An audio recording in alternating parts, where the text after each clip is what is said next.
Day 1007 of the Ukrainian War Map, also known as the Russo-Ukrainian War. Juzzie here, and today is another update as I take a simplified and down-to-earth approach to some of the most important happenings on the ground in Ukraine. So starting off, we'll take a look at those Russian losses, as currently Russia sits on more than 733,000 military personnel losses, representing an additional 1,480 in the past day.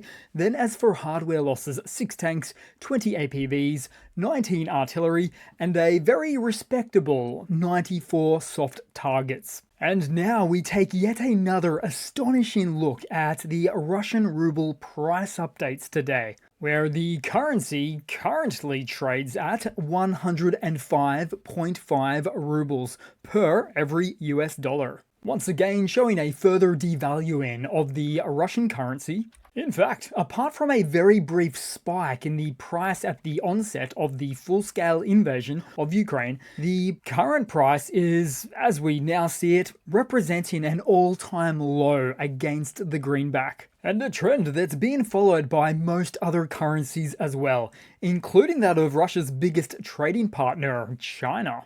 Therefore, it's expected that the Russian government will intervene again, one way or another, for instance by converting any foreign currency reserves into rubles or selling their gold reserves, with both means used as a tool to prop up the value of the ruble.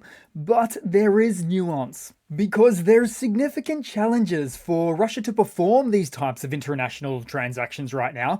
After all, they are the most economically sanctioned country on Earth. But even if they do get around these sanctions, which is quite possible, these types of methods are always considered to be temporary solutions only, that don't address long-term economic challenges that they face. Not to mention they'd be effectively selling their gold reserves at a discount rate on the quasi-black market. So then once they get some ruble relief, it will look something like this, a temporary stabilization, only to put them right back where they started, and potentially far worse off. Then headed into the Russian map today, where powerful explosions rocked Rostov overnight in several key regions as a result of Ukraine's latest wave of inbound UAV strikes. Air defenses were seen activated in Taganrog, but also Zernograd was reported to come under fire. The target was probably Zenograd Air Base, which belongs to the Southern Military District and home to the 16th Guards Army Aviation Brigade of the 4th Air Force and Air Defense Army, where Russian Mi-8 and Mi-24 helicopters are known to be positioned at some 300 kilometers, almost exactly, or 190 miles away from the front lines with Ukraine. Now, there's a lot of reports suggesting that Rostov military installations could become one of the next big targets for ATACMS missiles, which is possible, although I suspect not, as geographically speaking, it wouldn't necessarily constitute a linear progression when it comes to Western-provided short-range missile attacks on Russian territory, being that it's passing through long-time Russian-held Donbass territory, just making it unlikely to be next on the list, as the application of game theory in war would dictate that scaling up attacks must consider the adversary's potential responses to avoid unintended escalation. Noting that I'm not talking about a follow-up nuclear escalation by Russia, but rather a Western perceived nuclear escalation by Russia. But as it so happens, ATACMS can reach all 5 military airfields located in the Rostov region, and Storm Shadows can reach 3. But even where these missile types aren't used, even so, just the mere fact of having this Western missile capability allows for the AFU to free up their attack drones to use on these regions, just like what we're seeing here. Then also, since we're in Rostov, though not exactly inbound UAV related, but we also saw more of the region in a different light too. A cultural mosaic around every corner, where garbage is flung or left laying around the place. And an increasingly common event too. I come across this a lot, so it seems there's a real lack of garbage collection in many parts throughout Russia, all the way up to and including Moscow itself. And I know, I can almost hear many of your own internal proclamations right now about the country of Russia being a garbage dump, where we interestingly find an additional confirmation on this front, as a Russian politician just recently said, quote, "The way your country is, that is how your army will be." So, seems a genuine fit. Also in Russia, there was numerous reports of additional AFU UAV strikes on Krasnodar, Kursk, Oryol and Bryansk, just to add to the list. Then headed right up the map to St. Petersburg, a city that was privy to some more wintertime hot springs or thermal baths due to another boiling water hot pipe burst in the country's cultural capital. Yes, even the more affluent regions of Russia find no escape from this type of winter luxury. Then headed into the Ukrainian map today, where more activity flared up in the Pokrovsk direction, as we saw an infantry fighting vehicle of the Russian armed forces, a BMP-1, explode after a direct hit from a first-person view drone. Also in this region, the chase was on between Ukrainian quadcopters and Russians on motorbikes.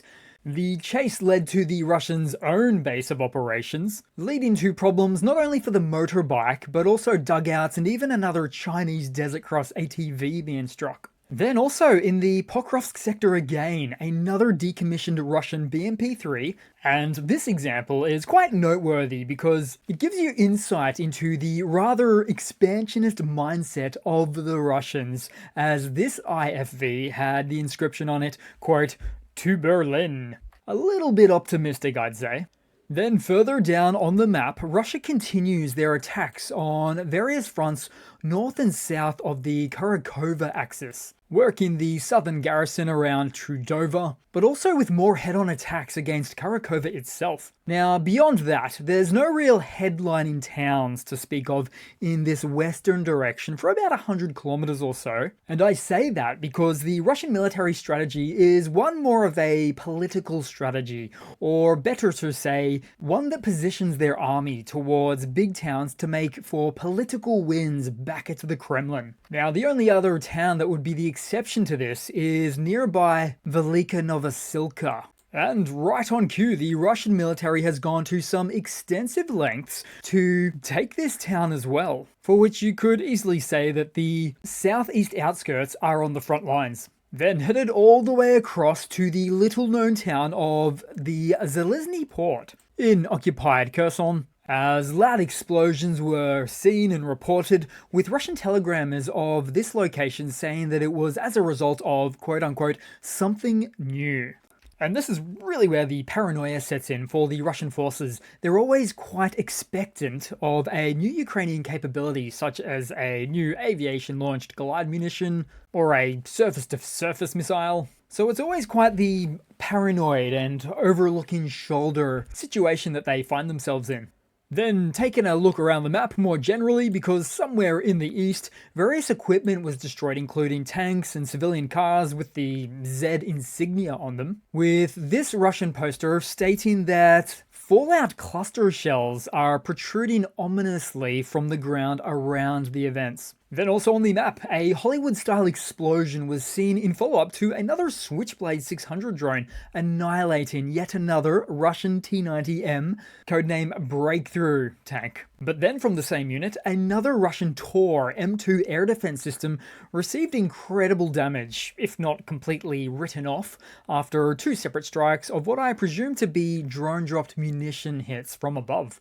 Then also, a Russian UAZ-452, aka Buhanka, aka Scooby-Doo van, equipped with an anti-drone electronic warfare system was seen destroyed, right alongside a disengaged Russian BRT-82 APC that had likely struck a mine. Now, in the past, more often than not, it seemed like Russia was hitting their own mines, which is still a possibility here, but Ukraine has become exceedingly efficient at the remote deployment of mines these days, as a renewed area of denial tactic. Then headed across to some news for today. So Germany announced it will deliver 2 more Iris-T air defense batteries to Ukraine by the end of the year. The first of the two is the SLS variant, used for close-range air defense, and the second of the two will be the SLM, the medium-range variant, with its extended reach and more advanced radar integration for broader coverage. And so you may be noticing that there's a great deal of news about winter deliveries of air defense systems to Ukraine, most recently, perhaps right on schedule, might I add, used in protection for upcoming Russian strikes deep into Ukraine. Meanwhile, and as we can see so much almost every day, a Russian dwindling of their own advanced air defense reserves inside of Ukraine, or on the border to Ukraine, leaving Russia very likely to be especially unprotected when it comes to Ukraine's follow-up obligatory winter strikes into Russia. I can't help but sometimes notice the expected asymmetry here, or as they tend to refer to it as asymmetrical warfare.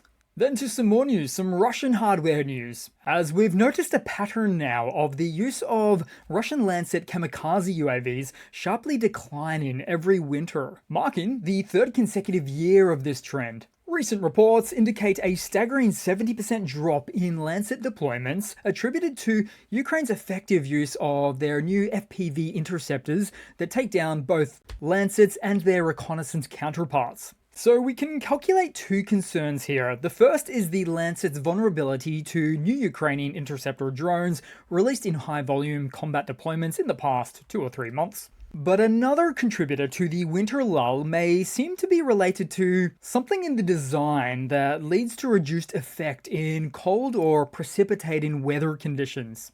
I also tend to suspect that the Russian production plants that various weapons, including where Lancets come from, lack a sort of technical, agile methodology when it comes to creating and updating in an iterative format. In other words, in some regards, once created, never updated.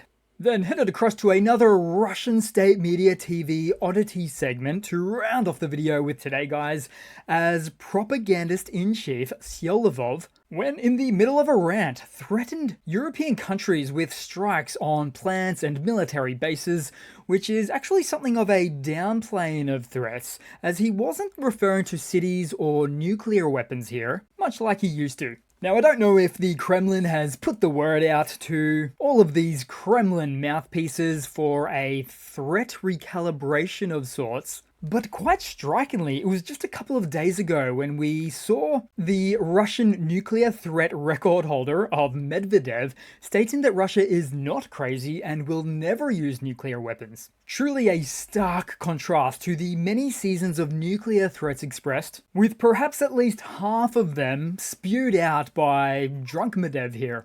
So from a mixture of a geopolitical and psychology standpoint, if Russia manages to not make any new nuclear threats for the next 8 weeks, leading into the new Jan 20 Trump presidency, then we'll know that Russia has pinned all their hopes on getting out of this mess they created through way of what essentially amounts to a single foreign politician head of state. Not a great plan for a country's national security. But even still, can they hold in the nuclear threats that long? That truly remains to be seen. So that's it for today, guys. Thanks again for watching. Please continue to like and comment, and I do hope to see all of you guys there in the next one. Cheers!